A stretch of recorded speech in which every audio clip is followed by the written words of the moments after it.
રાજકોટથી સમાચાર આવી રહ્યા છે। જેકે કોટેજ ફેક્ટરીમાં અગ્નિકાંડ બાદ મોટો ખુલાસો થયો છે। રાજકોટ અર્બન ડેવલપમેન્ટ ઓથોરિટી એટલે કે રૂડાની મંજૂરી વગર ફેક્ટરી ધમધમતી હતી। જેકે કોટેજ ફેક્ટરી પાસે જીપીસીબીની મંજૂરી કે એનઓસી પણ ન હતી। ફેક્ટરીમાં કેમિકલ હોવાના કારણે આગ વધુ ભીષણ બની હતી। જેકે કોટેજના કંપની માલિક સામે સખત કાર્યવાહી ક્યારે કરવામાં આવશે તે મોટો સવાલ હાલ ઊભો થઈ રહ્યો છે। રાજકોટમાં કેટલી ફેક્ટરી આ રીતે મંજૂરી વગર ધમધમતી હશે તેને લઈને પણ સવાલો ઊભા થઈ રહ્યા છે। રાજકોટમાં 5 મોટી આગની ઘટના બાદ પણ તંત્રએ શું બોધપાઠ લીધો તે સૌથી મોટો સવાલ છે। અલગ અલગ જે ઘટનાના દ્રશ્યો પણ આપણે બતાવી રહ્યા છે। મે 2024માં જે અગ્નિકાંડ થયો હતો ટીઆરપી અગ્નિકાંડ તેની આ તસવીરો કે જેમાં 25 કરતાં વધુ લોકોએ પોતાના સ્વજનો ગુમાવ્યા હતા। રાજકોટમાં જે પ્રકારની આ ઘટનાઓ સામે આવી રહી છે ફાયર વિભાગ સવાલોના ઘેરામાં છે। ગોપાલ નમકીનની ફેક્ટરીમાં આગ લાગી હતી તે બાદ કેબીઝેડ ફ્રેમ્સ નામની જે કંપની હતી કે જે નમકીન બનાવતી હતી તેમાં આગ લાગી હતી। એટલાન્ટિસ બિલ્ડિંગ આ બિલ્ડિંગની અંદર આગ લાગી હતી જેમાં 3 લોકોના મોત થયા હતા। અલગ અલગ જે આગની આ ઘટનાઓ સામે આવી છે તેને લઈને રાજકોટ ફાયર વિભાગની કામગીરી ઉપર મોટો સવાલ ઊભો થઈ રહ્યો છે।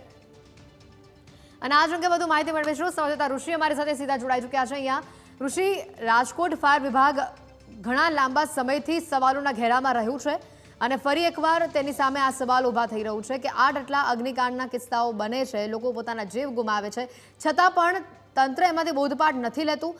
થોડા સમય માટે કામગીરી કરવામાં આવે છે, એનઓસી ચેક કરવામાં આવે છે, ફાયરના સાધનો છે કે નહીં બધું ચેક કરવામાં આવે છે, પછી જશે થાય તેવી પરિસ્થિતિમાં આવી જાય છે। રાજકોટમાં આગની ઘટના પાછળ અધિકારીઓ જવાબદાર હોય તે પ્રકારનું સામે આવી રહ્યું છે।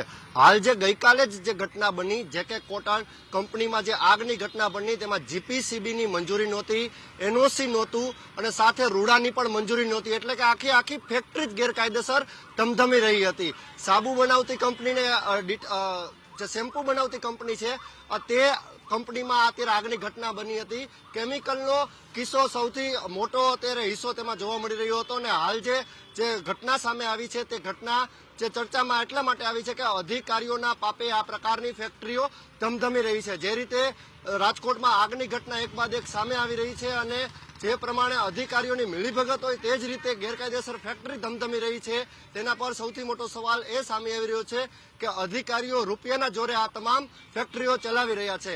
કારણ કે એક પણ મંજૂરી વગર જો ફેક્ટરી ધમધમતી હોય તો અધિકારીઓની મંજૂરી વગર આ શક્ય જ નથી, એટલે કે મીઠી નજર હેઠળ આ ફેક્ટરીઓ ધમધમી રહી છે। અગ્નિકાંડથી શરૂ કરીને એટલે કે ટીઆરપી ગેમ ઝોન અગ્નિકાંડથી જે ગઈકાલ સુધીની ઘટના ટોટલ 5 અલગ અલગ ઘટના બની।